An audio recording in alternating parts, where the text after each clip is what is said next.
HSC পরীক্ষা 2025-এর ভূগোলের দ্বিতীয় পত্রের টপ 200 এমসিকিউ ক্লাসে তোমাদের সবাইকে স্বাগত।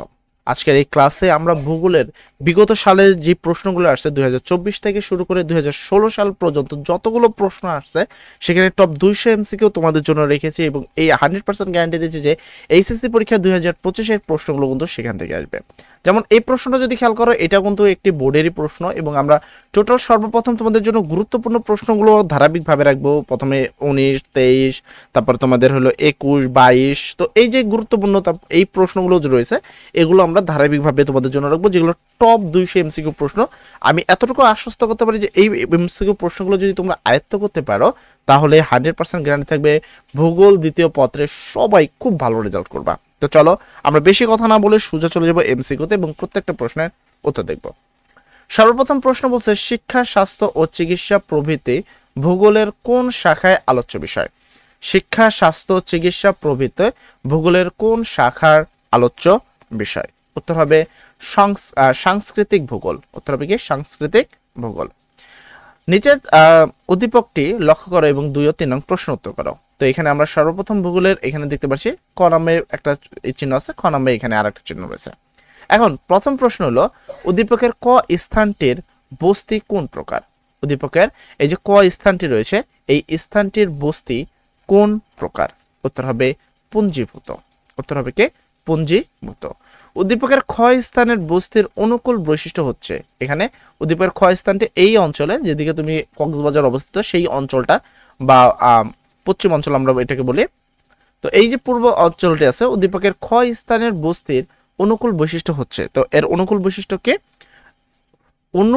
অনুর্বর কৃষি জমি, এটা এক পর্বত্য ভূভাগ। উত্তর হবে 31। তারপরে বাণিজ্য সংক্রান্ত আন্তর্জাতিক বিরোধ নিষ্পত্তি করে কোন সংস্থা? বাণিজ্য সংক্রান্ত আন্তর্জাতিক বিরোধ নিষ্পত্তি করে কোন সংস্থা? সেক্ষেত্রে উত্তর হবে হলো WTO। WTO সংস্থা বাণিজ্য সংক্রান্ত কোনো সমস্যা থাকলে সেটাকে কি করে? ঠিক করে।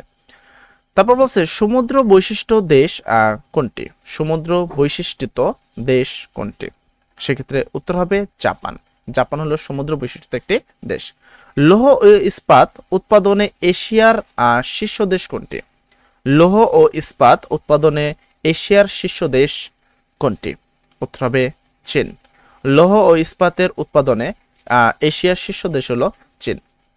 ব্রাজিল কোন দেশের উপনিবেশ ছিল? ব্রাজিল কোন দেশের উপনিবেশ ছিল? সেক্ষেত্রে উত্তর হবে পর্তুগাল। কোন দেশের? পর্তুগাল দেশের উপনিবেশ ছিল। মানচিত্রে জনসংখ্যার বন্টন দেখানোর জন্য উপযুক্ত পদ্ধতি হলো? মানচিত্রে মানচিত্রে জনসংখ্যার বন্টন দেখানোর জন্য উপযুক্ত পদ্ধতি হলো ছায়াপাত এবং বিন্দু। ছায়াপাত এবং কি বিন্দু। উত্তর হবে 2 ও 3 অর্থাৎ এম নাম্বারটা। উত্তর হবে কি 2 ও 3 হলো এম নাম্বারটা। এর পরবর্তী প্রশ্নে যদি আমরা আসি, এখানে বলা হয়েছে মানুষের সম্পূর্ণ বধিরতা সৃষ্টির মাত্রা কত ডেসিবল? আবার বলছি, মানুষের সম্পূর্ণ বধিরতা সৃষ্টির মাত্রা কত ডেসিবল? উত্তর হবে 120 ডেসিবল। প্রাকৃতিক পরিবেশ নিয়ন্ত্রণ চিন্তাধারা কোনটি? প্রাকৃতিক পরিবেশ নিয়ন্ত্রিত চিন্তাধারা কোনটি? উত্তর হবে নিমিত্তবাদ। স্থায়ী বস্তি গড়ে ওঠার জন্য প্রয়োজন। স্থায়ী বস্তি গড়ে ওঠার জন্য প্রয়োজন কি কি? পানির সহজলভ্যতা, অনুকূল জলবায়ু, রাজনৈতিক স্থিতিশীলতা। উত্তর হবে 3টে সঠিক। এখানে স্থায়ী বস্তি গড়ে ওঠার জন্য এই 3টা জিনিসেরই কি আমাদের প্রয়োজন পড়ে। এখানে একটা সূত্র আমরা খেয়াল করতে পারছি, কোন বছরে জন্মগ্রহণকারী শিশুর মোট জনসংখ্যা ডিভাইডেড ওই বছরের মধ্যকালীন মোট জনসংখ্যা গুণন 1000। উপরের সূত্রটি দ্বারা কি নির্ণয় করা যায়? মানে উপরে যে সূত্রটা এটা দ্বারা কি নির্ণয় করা যায়? সেক্ষেত্রে উত্তর হবে স্থূল মৃত্যু হার। বাংলাদেশের উত্তরে অবস্থিত ভারতের দেশ। বাংলাদেশের উত্তরে অবস্থিত ভারতের দেশ। তাহলে বাংলাদেশের উত্তরে অবস্থিত ভারতের হলো মেঘালয় এবং আসাম। উদ্দীপকের আলোকে 14 এবং 15 নং প্রশ্ন উত্তর দাও। একটি খাদ্যশস্যের বৈজ্ঞানিক নাম ট্রিটিকাম স্যাটিভাম। এর প্রধান জাতগুলোর আদিভূমির একটি স্থান হলো উত্তর আমেরিকা। পরবর্তীতে এই অঞ্চল থেকে শস্যটি সারা বিশ্বে বিস্তার লাভ করে। উদ্দীপকে ইঙ্গিতকৃত শস্যটি কোনটি? উদ্দীপকের ইঙ্গিতকৃত শস্যটি কোনটি? সেক্ষেত্রে উত্তর হবে গম। উত্তর হবে কি? গম। এর পরবর্তী আমরা যদি আসি 15 নম্বর প্রশ্নে, উদ্দীপকে ইঙ্গিতকৃত শস্যটি উৎপাদনের জন্য প্রয়োজন, মানে গম উৎপাদনের জন্য প্রয়োজন কি? সেক্ষেত্রে গম উৎপাদনের জন্য প্রয়োজন 15 থেকে 20 ডিগ্রি সেলসিয়াস তাপমাত্রা, 50 সেন্টিমিটার থেকে 100 সেন্টিমিটার বৃষ্টিপাত, কর্দময় দোআঁশ মৃত্তিকা। সেক্ষেত্রে 15 নম্বর প্রশ্ন উত্তর হবে তিনটাই প্রয়োজন। ঠিক আছে। এর পরবর্তী আমরা চলে যাব 16 নম্বর প্রশ্নে। তো আমরা এখানে 16 নম্বর প্রশ্নে যাই। উদ্দীপকের আলোকে 16 এবং 17 নং প্রশ্ন উত্তর দাও। ঐশী বাবার সাথে বেড়াতে গিয়ে দেখলো পাহাড়ের ঢালে সবুজে আদাচ্ছিত ভূমি। বাবা বললেন উহা এক ধরনের কৃষি পদ্ধতি। ঐশী বাবার সাথে বেড়াতে গিয়ে দেখলো পাহাড়ের ঢালে সবুজে আদাচ্ছিত ভূমি। বাবা বললেন ইহা এক ধরনের কৃষি পদ্ধতি। ঐশীর বাবা কোন ধরনের কৃষি পদ্ধতি ইঙ্গিত করেছেন? ঐশীর বাবা কোন ধরনের কৃষি পদ্ধতির ইঙ্গিত করেছেন? উত্তর হবে বাগান। তিনি কি? বাগানকে ইঙ্গিত করেছেন। উদ্দীপকের ইঙ্গিতকৃত কৃষি পদ্ধতির বৈশিষ্ট্য হচ্ছে, মানে বাগানের বৈশিষ্ট্য কি কি, সেই বিষয়টা আমাদেরকে ক্লিয়ার করতে হবে। 1, নারী শ্রমিকের আধিপত্য, ছায়াদানকারী বৃক্ষ, স্বাভাবিক বৃষ্টিপাত। উত্তর হবে 1 ও 2। উত্তর হবে কি? 1 ও 2। বাংলাদেশের প্রচলিত রপ্তানি পণ্য কোনটি? বাংলাদেশের প্রচলিত রপ্তানি পণ্য কোনটি? উত্তর হবে পাটজাত দ্রব্য। পাটজাত দ্রব্য। বাংলাদেশের প্রচলিত রপ্তানি পণ্য হলো পাটজাত দ্রব্য। আখের আদিভূমি কোথায় অবস্থিত? আখের আদিভূমি কোথায় অবস্থিত? উত্তর হবে ভারতে। বাংলাদেশের সাশ্রয়ী পরিবহন ব্যবস্থা কোনটি? বাংলাদেশের সাশ্রয়ী পরিবহন ব্যবস্থা কোনটি? উত্তর হবে নৌপথ। বাংলাদেশের সাশ্রয়ী পরিবহন ব্যবস্থা হলো নৌপথ। নিচের কোন খনিজ উৎপাদনে ভারত বিশ্বে প্রথম? নিচের কোন খনিজ উৎপাদনে ভারত বিশ্বে প্রথম? উত্তর হবে অভ্র। কোন বিভাগে ডুয়েল গেজ রেলপথ রয়েছে? কোন বিভাগে ডুয়েল গেজ রেলপথ রয়েছে? উত্তর হবে ঢাকায়। কোথায় রয়েছে? ঢাকায় রয়েছে। তারপর ওপিইসি কত সালে গঠিত হয়? ওপিইসি কত সালে গঠিত হয়? 1960 সালে। অভ্যন্তরীণ অভিগমনের কারণ হলো, অভ্যন্তরীণ অভিগমনের কারণ হলো জনসংখ্যার চাপ। মংলা বন্দর কোন জেলায় অবস্থিত? মংলা বন্দর কোন জেলায় অবস্থিত?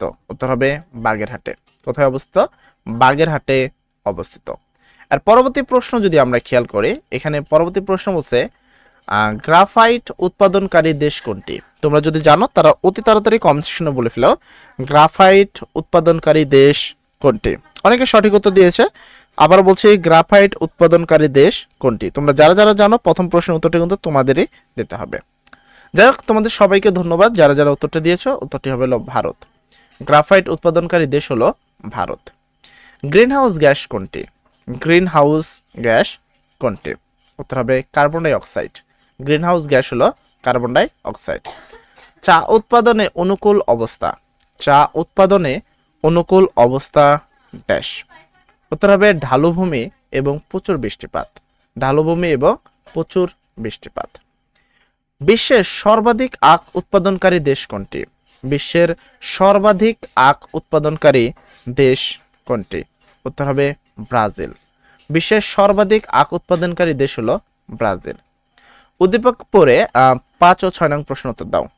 হারুন ও তার বন্ধুরা ঈদের দিন নৌকা বাইচের আয়োজন করে, ফলে সারাদিন নদীঘাটে লাউড স্পিকারে মিউজিক এবং ঢাল ঢোল বাজিয়ে আনন্দ স্ফুর্ত করে। উদ্দীপকের কর্মকাণ্ডটি কোন ধরনের দূষণ করে?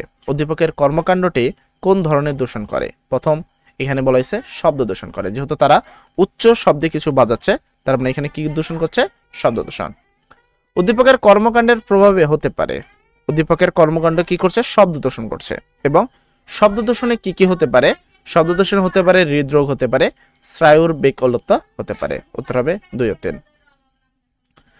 সার শিল্পের অন্যতম কাঁচামাল হচ্ছে, সার শিল্পের অন্যতম কাঁচামাল হচ্ছে প্রাকৃতিক গ্যাস। সার শিল্পের অন্যতম কাঁচামাল হচ্ছে কি? প্রাকৃতিক গ্যাস। কোন দেশটি লৌহ ও ইস্পাত শিল্পে প্রথম? কোন দেশটি লৌহ ও ইস্পাত শিল্পে প্রথম? উত্তর হবে চীন। চীন হলো লৌহ এবং ইস্পাত শিল্পে প্রথম।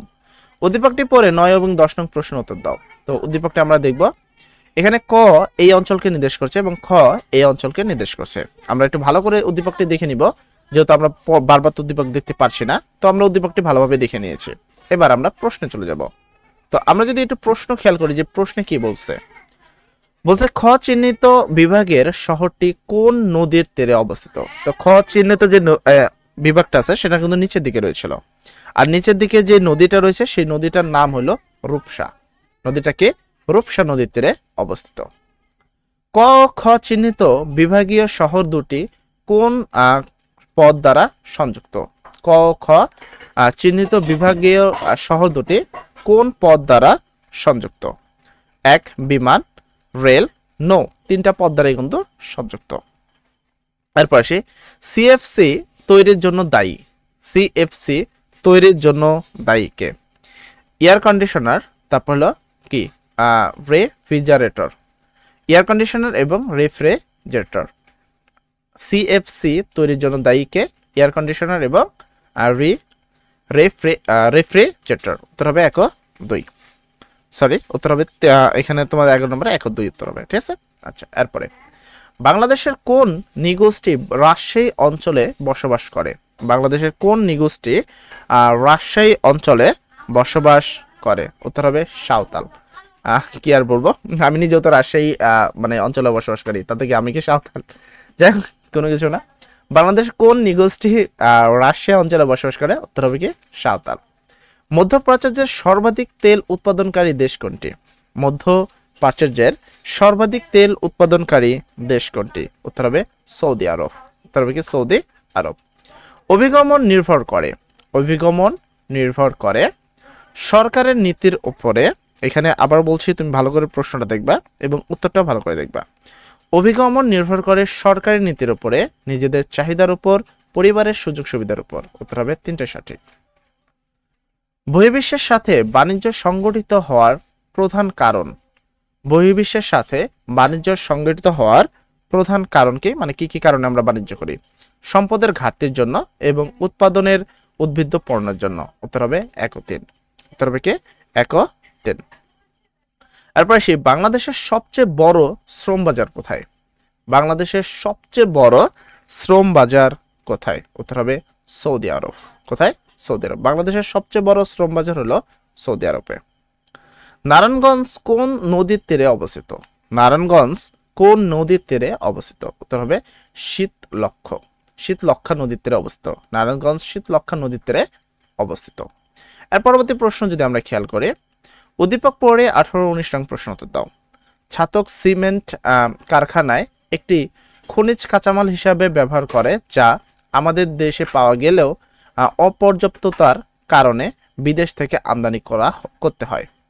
খনিজটি আমদানি করা হয় কোন দেশ থেকে? মানে সিমেন্টের যে কাঁচামাল, সেই যে কাঁচামালটা আছে, সেই কাঁচামালটা কোন দেশ থেকে আসলে আমদানি করা হয়? মূলত সিমেন্টের যে কাঁচামাল, সেটা মূলত ভারত থেকে আমদানি করা হয়। কাঁচামাল কোথা থেকে আমদানি করা হয়? ভারত থেকে। খনিজটি বাংলাদেশেও পাওয়া যায়। হ্যাঁ, বাংলাদেশে অবশ্যই কি খনিজটা পাওয়া যায়। সিমেন্ট তৈরির কাঁচামাল কোথায় কোথায় পাওয়া যায়? 1 টেকেরহাট, তারপর হলো জয়পুরহাট। উত্তর হবে 1 ও 2। নিচের কোন দেশটি ধান উৎপাদনে ষষ্ঠ কিন্তু রপ্তানিতে প্রথম? নিচের কোন দেশটি ধান উৎপাদনে ষষ্ঠ কিন্তু রপ্তানিতে প্রথম? উত্তর হবে থাইল্যান্ড। থাইল্যান্ড দেশটি ধান উৎপাদনে ষষ্ঠ কিন্তু রপ্তানিতে তারা প্রথম। বাংলাদেশের অধিকাংশ আন্তর্জাতিক বাণিজ্য কোন পথ সংগঠিত হয়ে থাকে? বাংলাদেশের অধিকাংশ আন্তর্জাতিক বাণিজ্য কোন পথে সংগঠিত হয়ে থাকে? উত্তর হবে জলপথে। বাংলাদেশের সবচেয়ে বড় গ্যাস ক্ষেত্র কোনটি? বাংলাদেশের সবচেয়ে বড় গ্যাস ক্ষেত্র হলো তিতাস নদের ওখানে। বাংলাদেশের সবচেয়ে বড় গ্যাস ক্ষেত্র কোনটি? তিতাস। বাংলাদেশের উপর দিয়ে অতিক্রান্ত দ্রাঘিমা রেখা কোনটি? বাংলাদেশের উপর দিয়ে অতিক্রান্ত দ্রাঘিমা রেখা কোনটি? উত্তর হবে 88 ডিগ্রি পূর্ব। 88 ডিগ্রি কি পূর্ব। তো আমরা এখানে একটা চিত্র দেখতে পাচ্ছি। তো চিত্রটার মাঝখানে একটা পথ। উদ্দীপকে কোন ধরনের বস্তি নির্দেশ করে?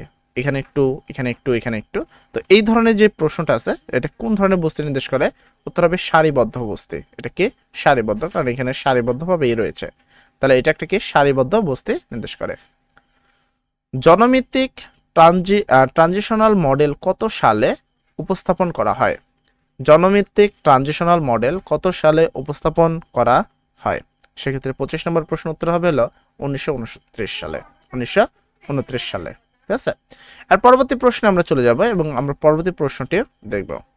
তো ভূগোলে কিছু সংখ্যক প্রশ্ন পড়লে কিন্তু 100% প্রশ্ন কমন পাওয়া যায়। ভূগোলের খুব বেশি প্রশ্ন কিন্তু আমাদেরকে পড়তে হয় না, কেননা ভূগোলে যদি প্রশ্নগুলো খেয়াল করো, তোমাদের যে এমসিকিউ প্রশ্নটা আগের যে বছরগুলোতে ছিল সেখানে কিন্তু প্রায় সবগুলো বোর্ডে প্রায় একই ধরনের প্রশ্ন এসেছে। বিশেষ করে 2016 থেকে 2019 পর্যন্ত সব জায়গায় কিন্তু একই ধরনের প্রশ্ন এসেছে। আর একটা বিষয় বলি যে ভূগোলের সবগুলো প্রশ্নই অল্প সংখ্যক কিছু প্রশ্ন, যেগুলো তুমি যদি আয়ত্ত করতে পারো তাহলে তোমাকে এতটুকু আমি আশ্বস্ত করতে পারি ভূগোলে তুমি 100% নৈবিত্তিক প্রশ্ন কমন পাবা। কারণ ভূগোলের নৈবিত্তিক প্রশ্ন খুব বেশি সংখ্যক কিন্তু নয়। আচ্ছা, তো আমরা এখানে 1 নম্বর প্রশ্ন যদি আসি, বাংলাদেশের প্রশাসনিক বিভাগ কয়টি? বাংলাদেশের প্রশাসনিক বিভাগ কয়টি? সেক্ষেত্রে উত্তর হবে 8টি। বাংলাদেশের প্রশাসনিক বিভাগ হলো 8টি। নিচের উদ্দীপকটি পড়ে 2 ও 3 নং প্রশ্ন উত্তর দাও। কাঁচামাল হিসাবে একটি ফসলকে কেন্দ্র করে বাংলাদেশের উত্তরবঙ্গে কিছু শিল্প গড়ে উঠেছে যা চট্টগ্রাম অঞ্চলে দেখা যায় না। ফসলটি সবচেয়ে বেশি কোন দেশে উৎপন্ন হয়? ফসলটি সবচেয়ে বেশি কোন দেশে উৎপন্ন হয়? উত্তর হবে ব্রাজিলে। সবচেয়ে বেশি উৎপন্ন হয় কোথায়? ব্রাজিলে।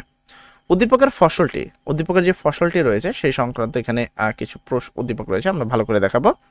তো এক, ক্রান্তীয় এবং উপক্রান্তীয় এলাকায় জন্মে চাষের জন্য বৃষ্টিপাত দরকার হয়। উত্তর হবে 1 ও 2। তারপরে 200 পরিবারের অধিক একসাথে বসবাস করে কোন বস্তিতে? 200 পরিবারের অধিক একসাথে বসবাস করে কোন বস্তিতে? সেক্ষেত্রে উত্তর হবে নিবিড় বস্তিতে। 200 পরিবারের অধিক একসাথে বসবাস করে নিবিড় বস্তিতে। নিচের মহাদেশগুলোর মধ্যে আয়তনে ক্ষুদ্রতম কোনটি? নিচের মহাদেশগুলোর মধ্যে আয়তনে ক্ষুদ্রতম কোনটি? উত্তর হবে ইউরোপ। নিচের মহাদেশগুলোর মধ্যে আয়তনে ক্ষুদ্রতম হলো ইউরোপ। বস্তি গড়ে ওঠার সাংস্কৃতিক নিয়ামক কোনটি? বস্তি গড়ে ওঠার সাংস্কৃতিক নিয়ামক কোনটি? সেক্ষেত্রে উত্তর হবে কৃষি। এরপর যদি আসে নিচের উদ্দীপকটি পড়ে এবং 7 এবং 8 নং প্রশ্ন উত্তর দাও। লিঞ্জু নেত্রকোনার একটি গ্রামের কলেজ থেকে উচ্চ মাধ্যমিক পাশ করে সাভারের একটি গার্মেন্টসে চাকরি নিয়েছে। সেখানে সে বস্তি গড়েছে। উদ্দীপকের উল্লেখিত অভিগমনের ধরন কোনটি? উদ্দীপকে উল্লেখিত অভিগমনের ধরন কোনটি? উত্তর হবে পল্লী থেকে নগর। পল্লী থেকে কি নগর। এরপর চলে যাব আমরা পরবর্তী প্রশ্নে। লিঞ্জুর অভিগমন হচ্ছে অভ্যন্তরীণ এবং আকর্ষণজনিত। উত্তর হবে 1 ও 2। মানব ভূগোলের আলোচ্য বিষয় কোনটি? মানব ভূগোলের আলোচ্য বিষয় কোনটি? উত্তর হবে খনিজ। মানব ভূগোলের আলোচ্য বিষয় হলো খনিজ। বাংলাদেশের রপ্তানি আয়ের প্রধান উৎস কোনটি? বাংলাদেশের রপ্তানি আয়ের প্রধান উৎস কোনটি? উত্তর হবে পোশাক শিল্প। বাংলাদেশের রপ্তানি আয়ের প্রধান উৎস হলো পোশাক শিল্প। জনসংখ্যা বৃদ্ধির জন্য কোনটির উপর বিরূপ প্রভাব পড়ে না? জনসংখ্যার বৃদ্ধির জন্য কোনটির উপর বিরূপ প্রভাব পড়ে না? উত্তর হবে জনশক্তি রপ্তানি। নিচের অপ্রচলিত পণ্য কোনটি? নিচের অপ্রচলিত পণ্য কোনটি? উত্তর হবে তৈরি পোশাক। বাংলাদেশের প্রধান অর্থকরী ফসল কোনটি? বাংলাদেশের প্রধান অর্থকরী ফসল কোনটি? উত্তর হবে পাট। পাট হলো বাংলাদেশের প্রধান অর্থকরী ফসল। নিচের উদ্দীপকটি পড়ো এবং 14 এবং 15 নং প্রশ্ন উত্তর দাও। পুলক সাহেবের বয়স খুব বেশি নয়, তবে তিনি দূষিত পরিবেশে বসবাস করার জন্য দীর্ঘদিন যাবৎ শ্বাসকষ্ট এবং ফুসফুসের প্রবাহজনিত রোগে ভুগছেন।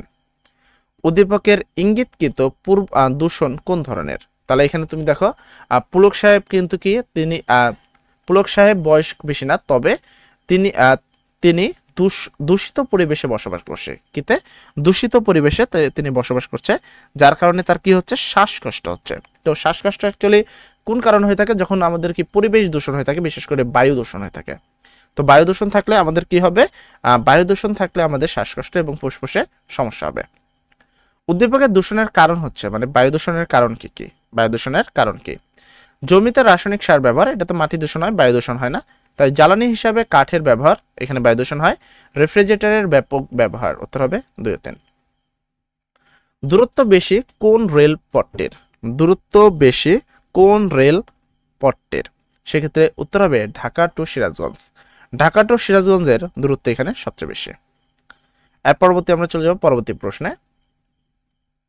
তো এখানে বলা হয়েছে পৃথিবীর প্রধান গম উৎপাদনকারী দেশ কোনটি?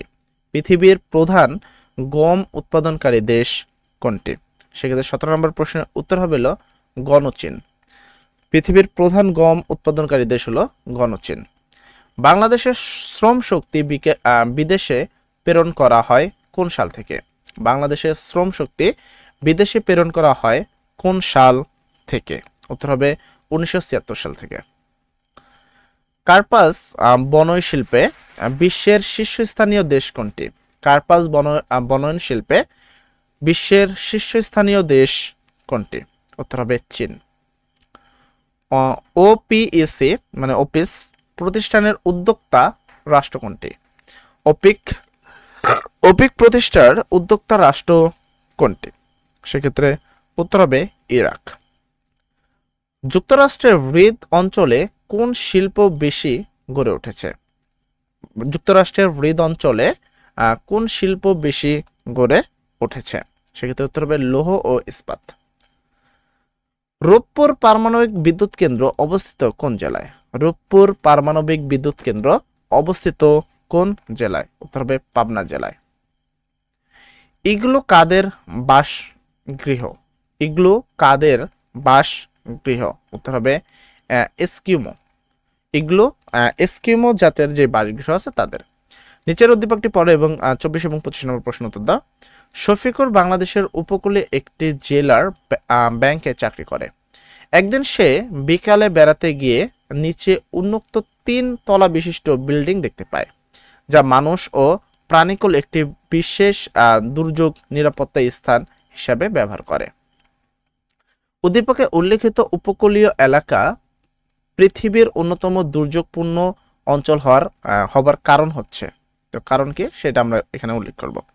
সেক্ষেত্রে 24 নম্বর এখানে আছে পার্শ্ববর্তী সাগরের ফানেল আকৃতি, ক্রান্তীয় অঞ্চলে অবস্থান, সমুদ্র সমতল, এখানে বলছে সমুদ্র সমতল স্বল্প উচ্চতা। উত্তর হবে 3টে সঠিক। উদ্দীপকে উল্লেখিত দুর্যোগ নিচের কোনটি? উদ্দীপকে উল্লেখিত দুর্যোগ নিচের কোনটি? সেক্ষেত্রে উত্তর হবে ঘূর্ণিঝড়। আর পরবর্তী প্রশ্ন যদি আমরা আসি এবং পরবর্তী প্রশ্নটা যদি আমরা এখানে দেখি, বলা হয়েছে পৃথিবীর বৃহত্তম মহাসাগর কোনটি? পৃথিবীর বৃহত্তম মহাসাগর কোনটি? তোমরা যারা যারা জানো অতি তাড়াতাড়ি কমেন্ট সেকশনে উত্তর লিখে দিবা। পৃথিবীর বৃহত্তম মহাসাগর কোনটি? পৃথিবীর বৃহত্তম মহাসাগর কোনটি? উত্তর হবে এশিয়া। পৃথিবীর বৃহত্তম মহাসাগর কোনটা? এশিয়া। ভাষা, ধর্ম, বর্ণ ও সংস্কৃতি নিয়ে মানব ভূগোলের যে শাখায় আলোচনা করা হয় তার নাম কি? ভাষা, ধর্ম, বর্ণ ও সংস্কৃতি নিয়ে মানব ভূগোলের যে শাখায় আলোচনা করা হয় তার নাম কি? উত্তর হবে সাংস্কৃতিক ভূগোল। তার নাম কি? সাংস্কৃতিক ভূগোল। বাংলাদেশের সর্বশেষ আদমশুমারি হয় কত সালে? বাংলাদেশে সর্বশেষ আদমশুমারি হয় কত সালে? উত্তর হবে 2011 সালে। বাংলাদেশের সর্বশেষ আদমশুমারি হয় 2011 সালে। কোন এলাকার জনসংখ্যার পরিবর্তন নিচের কোন কোন বিষয়ের উপর নির্ভর করে? কোন এলাকার জনসংখ্যার পরিবর্তন নিচের কোন কোন বিষয়ের উপর নির্ভর করে? ঠিক আছে, তো সেক্ষেত্রে 4 নম্বর প্রশ্ন এখানে বলছে জন্মহার, মৃত্যুহার, অভিগমন। এখানে উত্তর হবে 3টে সঠিক। উদ্দীপক পড়ে 5 ও 6 নম্বর প্রশ্ন উত্তর দাও। ফেসবুকের মাধ্যমে বাংলাদেশের সুমি অস্ট্রেলিয়ান নাগরিক বাংলাদেশি বংশোদ্ভূত ইমতেয়াজের সাথে বিবাহ বন্ধনে আবদ্ধ হয়ে অস্ট্রেলিয়ার পথে পাড়ি জমায়। সুমির ক্ষেত্রে নিচের কোন ধরনের অভিগমন হয়েছে? সুমির ক্ষেত্রে নিচের কোন ধরনের অভিগমন হয়েছে? উত্তর হবে আন্তর্জাতিক। উত্তর হবে কি আন্তর্জাতিক। জনাব ইমতিয়াজ যে দেশের নাগরিক সে দেশটি জনমিত্তিক ট্রানজিশনাল মডেলের তৃতীয় স্তরে অবস্থানের কারণ কি? কি কারণে সেটা তৃতীয় স্তরের মডেল হিসেবে? মৃত্যু হারে নিচের স্তরে স্থির থাকে, মৃত্যু হার কমতে থাকে। উত্তর হবে 1 ও 2। এর পরবর্তী আমরা যদি আসি পরবর্তী প্রশ্নে, এখানে বলেছে একটি দেশের জনসংখ্যাকে ওই দেশের আয়তন দিয়ে ভাগ করলে পাওয়া যাবে জনসংখ্যার ড্যাশ। একটি দেশের জনসংখ্যাকে ওই দেশের আয়তন দিয়ে ভাগ করলে পাওয়া যাবে জনসংখ্যার ড্যাশ। উত্তর হবে ঘনত্ব। পাওয়া যাবে কি জনসংখ্যার ঘনত্ব। এর পরবর্তী বলছে জনমিতির ট্রানজিশনাল তত্ত্বে বাংলাদেশের প্রারম্ভিক সম্প্রসারণশীল স্তরে অবস্থানের কারণ। আবার বলছি জনমিত্তিক ট্রানজিশনাল তত্ত্বে বাংলাদেশের প্রারম্ভিক সম্প্রসারণশীল স্তরে অবস্থানের কারণ কি? সেক্ষেত্রে উত্তর হবে চিকিৎসা ব্যবস্থার উন্নয়ন। বাংলাদেশের কোন জেলায় সবচেয়ে কম বস্তি দেখা যায়? বাংলাদেশের কোন জেলায় সবচেয়ে কম বস্তি দেখা যায়? উত্তর হবে বান্দরবন। নদীগুলোর সক্রিয়তার অভাবে বাংলাদেশের কোন অঞ্চলে সারিবদ্ধ বস্তি গড়ে ওঠে? নদীগুলোর সক্রিয়তার অভাবে বাংলাদেশের কোন অঞ্চলে সারিবদ্ধ বস্তি গড়ে ওঠে? সেক্ষেত্রে উত্তর হবে দক্ষিণ পূর্বাঞ্চলে। দক্ষিণ পূর্বাঞ্চলে। উদ্দীপকটি পড়ে 11 এবং 12 নং প্রশ্ন উত্তর দাও। বৃষ্টির বাড়ি পাবনায়। সে ঢাকা বিশ্ববিদ্যালয়ে অধ্যয়নরত সুপ্তি চাকমার গ্রামের বাড়ি বেড়াতে গিয়ে সেখানে ভিন্ন ধরনের বস্তি দেখতে পেল।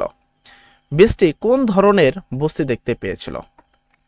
বৃষ্টি কোন ধরনের বস্তি দেখতে পেয়েছিল? এখানে তুমি যদি ভালো করে খেয়াল করো, এখানে বলা হয়েছে ঢাকা বিশ্ববিদ্যালয়ের অধ্যয়নরত সুপ্তি চাকমা, তো চাকমাদের গ্রামে গিয়েছে এবং সেখানে অ্যাকচুয়ালি চাকমাদের যেই বস্তিটা হয়ে থাকে সেই বস্তিটা হলো কি বিচ্ছিন্ন বস্তি।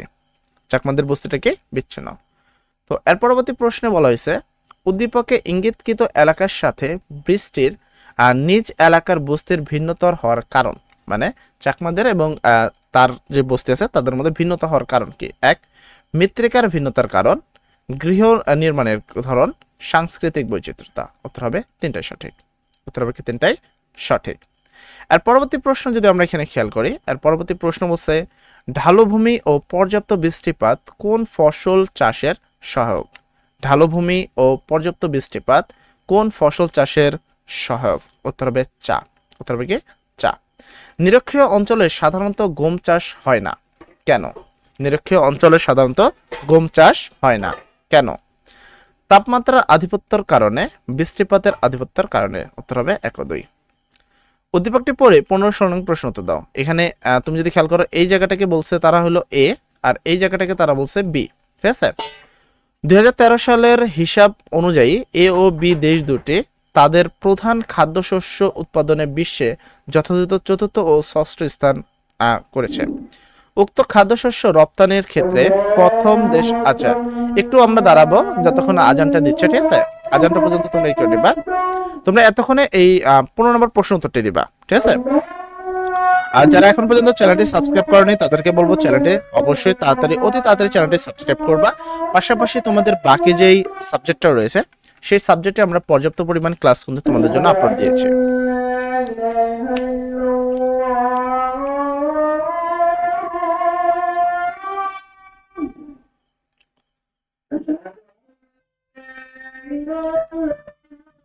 আমরা সবাই আজানের প্রতি সম্মান দেখাই এবং সবাই প্রশ্নের উত্তর করার চেষ্টা করি। যদি পারো সবাই নামাজ পড়তে যেতে পারো। যদি তোমার জায়গায় বা রেকর্ডেড অবস্থায় যদি ভিডিওটি দেখো তাহলে তোমার যখন আজান বা নামাজের সময় হবে তখন অবশ্যই যেন তোমরা সবাই নামাজ কায়েম করো।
আচ্ছা, তো আমরা আসি উদ্দীপকটা অলরেডি অনেকে ভুলে গেছে, আবার পড়ে দিচ্ছি।